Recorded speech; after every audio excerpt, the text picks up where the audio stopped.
नमस्कार, between the lines with नीलू रंजन में आपका स्वागत है। आज हम बात करेंगे जस्टिस यशवंत वर्मा की।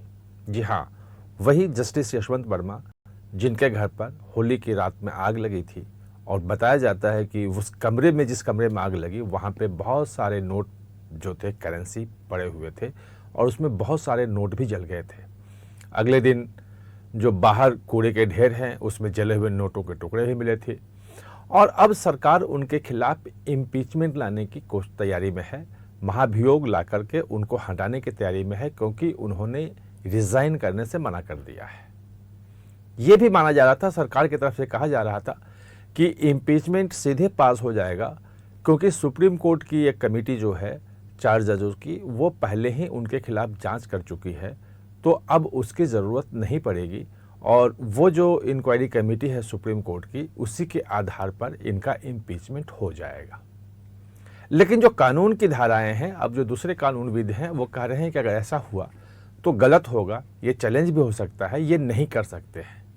क्या है पूरा मामला, कहाँ फंस सकता है पेंच, इसको अभी हम समझेंगे। दरअसल जो सुप्रीम कोर्ट के जज या हाई कोर्ट के जज को हटाने के लिए संविधान में जो प्राविधान है वो सेक्शन 124 है, आर्टिकल 124 है और 217 है। 217 जो है 217 जो है अनुच्छेद, वो हाई कोर्ट के जज के लिए है और 124 जो है वो सुप्रीम कोर्ट के जज के लिए है और एक 1968 का जो है वो जजेस इंक्वायरी एक्ट है, उसके तहत भी एक गवर्न होता है। इसमें साफ है कि अगर किसी जज को हटाना हो तो उसके लिए इम्पीचमेंट मोशन लाना पड़ेगा। इम्पीचमेंट मोशन अगर राज्यसभा में आता है तो 50 सांसदों का हस्ताक्षर चाहिए और अगर वो लोकसभा में आता है तो उसमें 100 सांसदों का हस्ताक्षर चाहिए।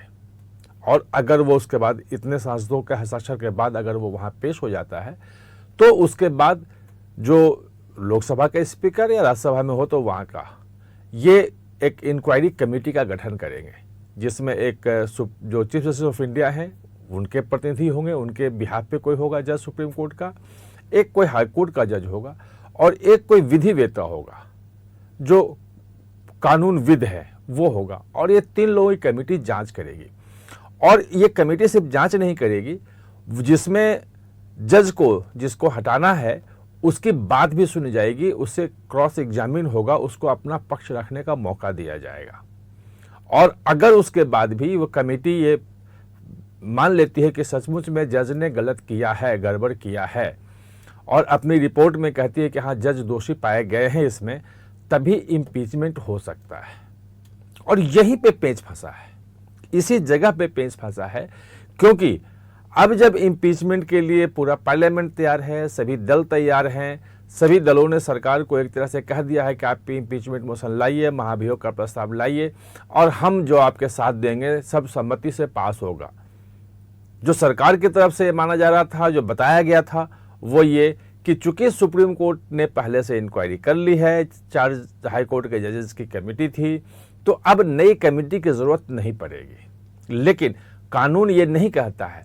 कानून का कहना है कि जब मोशन इम्पीचमेंट का पार्लियामेंट में पेश हो जाएगा तो वहां का जो है लोकसभा का अध्यक्ष हो या राज्यसभा का जो सभापति है वो कमेटी का गठन करेगा। लेकिन यहां पे कमेटी का गठन सुप्रीम कोर्ट के सीजेआई ने किया है। सवाल यह है कि है दोनों कमेटी ही और हाईकोर्ट के 4 जज, हाईकोर्ट के जज अगर मिलकर कोई कमेटी की जांच कर रहे हैं और वो दोषी पा रहे हैं जस्टिस वर्मा को, तो क्या सिर्फ कानून की इन धाराओं बारीकियों में उनको बचाया जाएगा, उनको छूट दी जाएगी? ये एक बड़ी बहस जो है अभी सरकार में भी चल रही है और जो लीगल सर्किल है उसमें भी चल रहा है कि आखिर इसका रास्ता क्या होगा। अगर इंक्वायरी कमेटी नए सिरे से बनानी पड़ेगी तो उसकी मानसून सत्र में तो जस्टिस वर्मा को हटाने के आप भूल जाइए, वो संभव नहीं हो पाएगा, क्योंकि कमेटी बनेगी, कमेटी की मीटिंग होगी, उसमें जस्टिस वर्मा आएंगे, वो अपना पक्ष रखेंगे, फिर वो समय लेंगे, कुछ और चीज़ों से पूछी जाएगी, वो फिर कागज ला के देंगे, वो लंबी चलेगी। हो सकता है 2 महीना चले, 4 महीना चले, 5 महीना चले, कितना चलेगा नहीं कह सकते हैं। यानी कि फिर वो मामला जो है नवंबर तक चला जाएगा। तो जो तत्काल जो बात उस वक्त होनी चाहिए थी, जो सुप्रीम कोर्ट ने कमेटी बनाई, उस कमेटी पे भी सवाल उठ रहे हैं कि आखिर उस कमेटी की ज़रूरत क्या थी। अगर उनके घर में नोट पाए गए, प्रमा फेसी जो शुरुआती साक्ष्य हैं वो साफ साफ है कि उनके घर में आग लगी थी, उनके घर से फ़ोन गया था फायर ब्रिगेड को, फायर ब्रिगेड की वहाँ गाड़ी आई थी, उसके बाद वहाँ पे बाद में जले हुए नोट भी मिले, रात में वहाँ से नोट हटाए गए, इस बात की भी जानकारी मिली। वहाँ तमाम लोग पुलिस वाले थे, फायर ब्रिगेड वाले, सबसे पूछताछ हुई है। तो फिर कमेटी की ज़रूरत क्या थी? क्या 2 महीने सिर्फ इसलिए कमेटी बना के निकाल दिया है कि 2 महीने का समय अभी निकल जाए, क्योंकि उस वक्त पार्लियामेंट चल रहा था और इम्पीचमेंट मोशन उसी वक्त आ सकता था। और वाइस प्रेसिडेंट का आपको ध्यान होगा, जगदीप धनखड़ ने अभी लगभग 1-1.5 महीने पहले बहुत सही मुद्दा उठाया था कि जब मिलोड के घर में पैसे मिले हैं और सारे साक्ष्य मौजूद हैं, तो फिर ये जो कमेटी बनाई गई है, इस कमेटी की हैसियत क्या है? कमेटी किस कानून के तहत बनाई गई है? इस कमेटी को जो सुप्रीम कोर्ट ने कमेटी बनाई, उस कमेटी को अधिकार क्या है? ये वाइस प्रेसिडेंट ने सवाल उठाया था।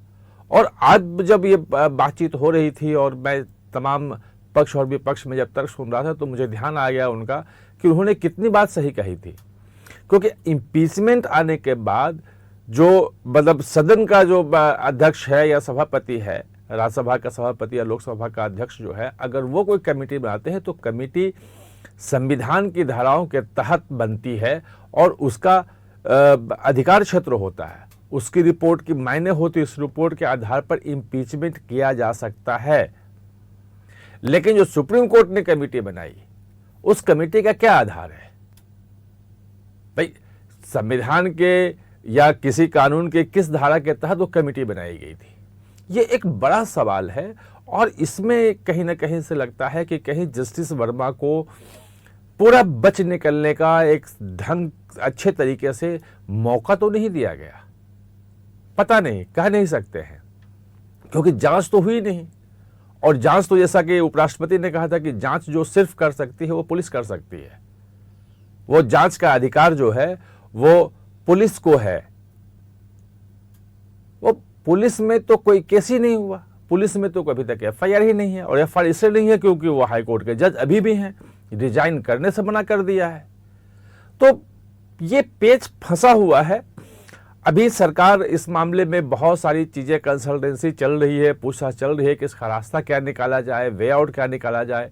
सचमुच में इम्पीचमेंट मोशन लाने के बाद फिर से कमेटी बनानी पड़ेगी या पुरानी कमेटी को ही किसी कानूनी तरीके से कानूनी दर्जा देके कि भाई वो कमेटी भी सुप्रीम कोर्ट, चूँकि देश का वो लॉ का सबसे बड़ा रक्षक है और इंटरप्रेटेट करता है संविधान को भी, तो उसकी कमेटी है, तो उस कमेटी को भी हल्के में नहीं ले सकते हैं और उसकी रिपोर्ट को माना जाए। और उसकी रिपोर्ट आने के पहले उस कमेटी के सामने जस्टिस वर्मा को भी अपना पक्ष रखने का मौका दिया गया था।